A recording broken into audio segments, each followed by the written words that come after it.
Ngayon pa lamang ay puspusa na ang ginagawang paghahanda ng pamahalaan para sa panahon ng tag-ulan. Patunay dyan ang 2 pumping station na maaari nang gamitin at inaasahang makatutulong upang matugunan ang problema sa baha sa National Capital Region. May ulat si Patrick De Jesus.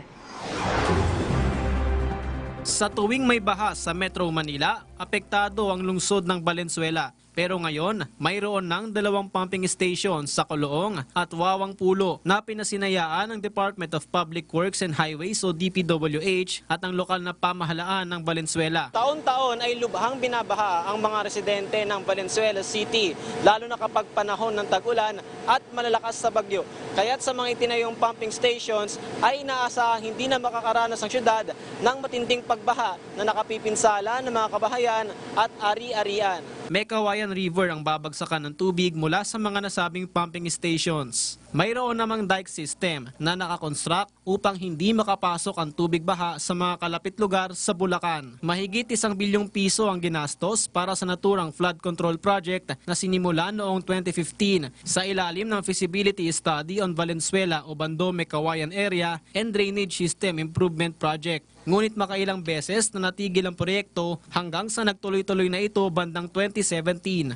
Ayon sa DPWH, ang pagkakakompleto sa proyekto ngayong panahon pa ng tag-init ay magandang paghahanda bago magsimula ang panahon ng tag-ulan. Asahan naman na mas marami pang proyekto upang matugunan ang problema sa baha ang nakatakdang buksan ng ahensya. Lahat po ng utos po ni Presidente, lahat po ng mga major flood control dapat tapusin bago magsimula ang rainy season. Kaya ito po, nakikita nyo po state of the art. Mula sa dating 5.2 cubic meters per second, ang Wawang Pulo at Coloong pumping stations ay may kabuuang pumping capacity na 21 cubic meters per second. Malaki ang tiwala ng lokal na pamahalaan ng Valenzuela na lubos itong makatutulong sa kanilang lungsod. Siguro po 80 to 90% ng tubig dito kahit maging ondoy pa o habagat ay tuluyan ng mawawala. Bukod sa mas pinalakas na pumping capacity, kaya ring makapagsala ng mga dumi at basura ang mga pumping equipment. Konektado ang Mekawayan River sa Manila Bay, kaya't malaking tulong din ang Wawang Pulo at Coloong pumping station sa rehabilitasyon ng Look upang hindi na madagdagan ang basurang nadadala sa Manila Bay.